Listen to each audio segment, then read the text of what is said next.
And we're back with TSPN TV, the supervisor Richard Forster, but more importantly, we have Jim McHargue with us Hey, today. Richard, how hey, you Jim, doing? How Good are you to doing? see you. Great, I thanks. kind of knew your old title, but I have to look over here. Director of Solid Waste and Safety Programs. That's right. Now, you were just promoted into that position. As of September 1st, yeah, for 10 years I was Solid Waste Program Manager and just got moved into this position, Director of Solid Waste and Safety.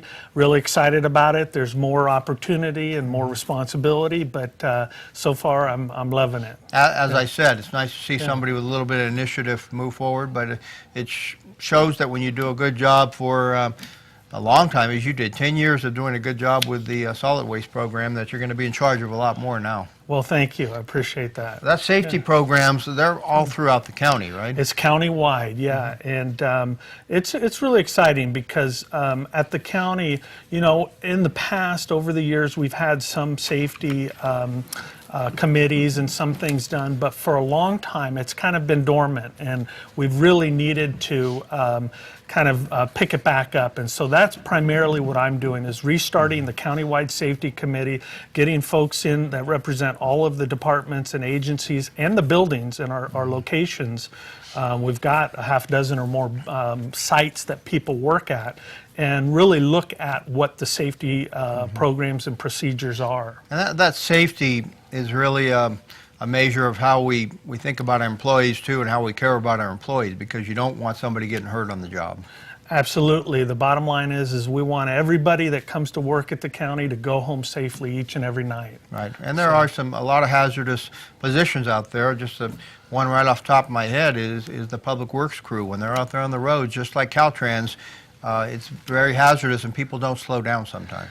That's right, and those guys are out there every day of the year. They're in the bad weather, the heat of the summer, and the cold rain, you know, like the storm we had on Saturday. That's the kind of days those guys are out there every single day. And so you're right, there's a real risk for them to get either injured or hurt, especially with cars. Let's talk about very quickly, give it a couple minutes, what you used to be in charge of, Waste Management and Recycling Department. You're still going to have oversight over that, correct? Yes, I am. I'm still going to have the Waste Management and Recycling Department, and as you know, because you've been involved with the Solid Waste Regional Agency that we have for a long time, our focus early on was really our waste diversion and recycling programs.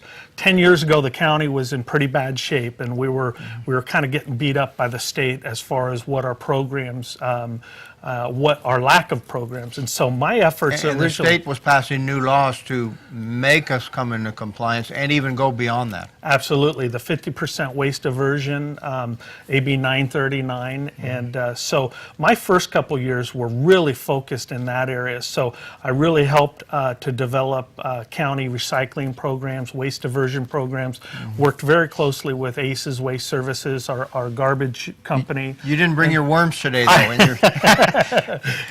I've been known to have worms under my desk. Yeah, You're right. People might not understand that until I tell them you have your worms, your recycling, composting worm. What do you call them? It's a little tub of red wigglers, the composting worms, and they love to eat old apple cores and banana peels and orange peels, and so yeah, in the past I've had one under my desk. I don't anymore, but I keep it outside. You were for years you were in charge, and you still are in charge of the landfill and making sure that the landfill stays in one piece, because there's quite an investment there. That's right. The landfill, now that's been kind of more of my focus in more recent years, especially with the closure. You know, we actually we stopped burying waste back in 2004, but it took us a good 6 to almost 8 years to get it closed by the regulatory requirements. So there was a lot of work that was required. You know, just because it's closed doesn't mean it goes away. We have to monitor it, sample it, report on it. We have to make sure that there's no harm to the environment. So, and there are gases that still are within the landfill. It just puts out naturally, and we have to take care of those gases too. Yeah, primarily methane is a byproduct of solid waste being buried like that. And so we do have a methane capture system where we recover that gas and we direct it to a flare that we have on site. So yeah, it is a lot of work. So the recycling and the landfill, then of course we've got the hazardous waste programs every other Saturday down at Buena Vista at the old landfill. We collect hazardous waste from the public, you know, anything from pesticides to chemicals to any of those materials that are kind of difficult to deal with. Paint and all those kinds of things, but also you can take your recycled oil out there that if you change out your oil from machines, but also computers and things like that. That's right. There's so many banned materials now, the fluorescent tubes and bulbs that we're all using these days, those curly-Q ones. How about batteries? Batteries as well, and you're right, and the paint and the oil. We have 10 locations across the county where we collect the oil, so there's a number of locations, and people can just call me at the office to get those. They can either call you, or a great thing to do during the county fair when it comes around every summer is visit the household booth, or what do we call that, the waste management booth? It's the used oil recycling booth out at the fair, and you're right, we had, I think, over 2,500 people sign in at our booth this year, so it's always really popular. People love those buckets that they get there. Yeah, but, or you can get anything else too. Personally, I like the rags. But yeah, the rags come in handy. But you can get a little bit of everything. Speaking of recycling, you have a waste tire recycling day coming up. That's right. This Saturday, the 28th, we're going to be collecting waste tires from the public. No businesses or no commercially generated tires, but we'll collect tires. People can bring them in. We're up at Airport Road, just adjacent to the airport, in the big gravel parking lot up there. And from 8 o'clock in the morning till 3 o'clock in the afternoon, we'll be up there collecting tires. Now, how do you know, let's say somebody does have one or two big tires that came off a tractor they have around the place. Are those eligible or not? You know what? If people are questioning whether they're eligible, just give me a call at the office. But generally speaking, we want 40 inches or smaller. Okay. But if you do have some tires that you're not sure, just give me a call at the office, 223-6429. Okay, it's for Amador County residents only. That's right.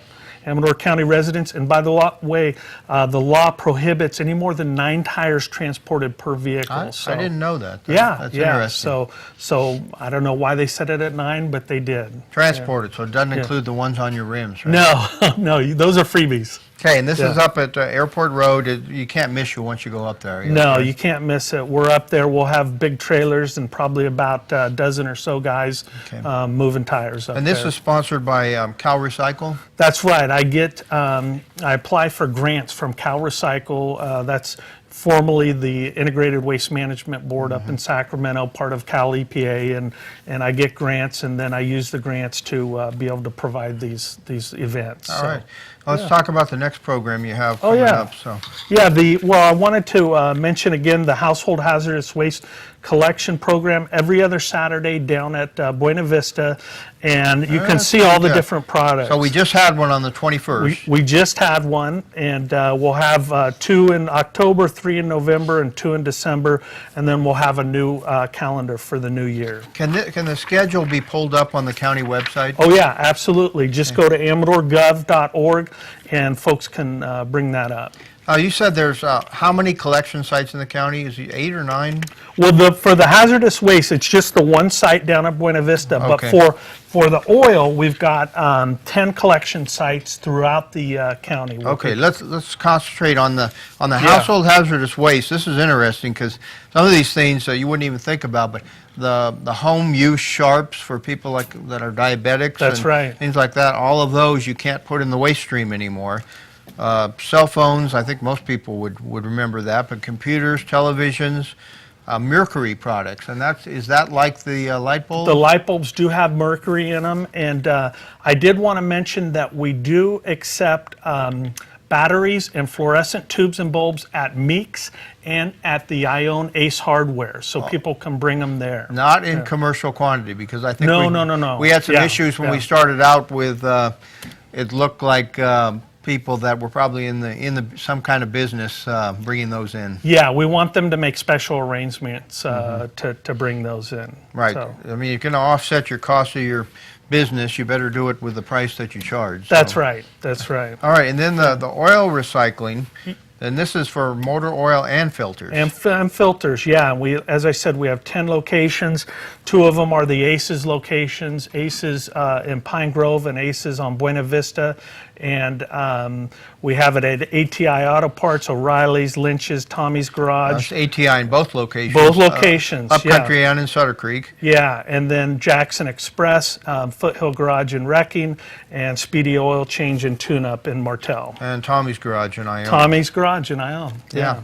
So that's great. That makes it so easy for people. Oh, absolutely. And yeah. on the oil, you don't want the oil, they don't want the oil mixed with different types of oil, correct? No, we do not want the oil mix. The oil needs to be just used motor oil. If it's mixed with antifreeze or water or really anything, it's considered contaminated, and then it's a real problem to deal with. So if people have contaminated oils, we want them to call me again at the office. Yeah. And leave your antifreeze in the container that you drained it out in, because that can be taken to the household hazardous waste day, correct? That's right. That's Okay. right. You can just put it in a separate container and bring it in separately. Yeah. So there's always a place for it. That's right. One more interesting thing, the oil, since Thanksgiving's coming up, if somebody cooks their turkeys in oil, which is quite popular now, That's right. is there a That's place right. for that oil? We do. We are actually collecting cooking oils,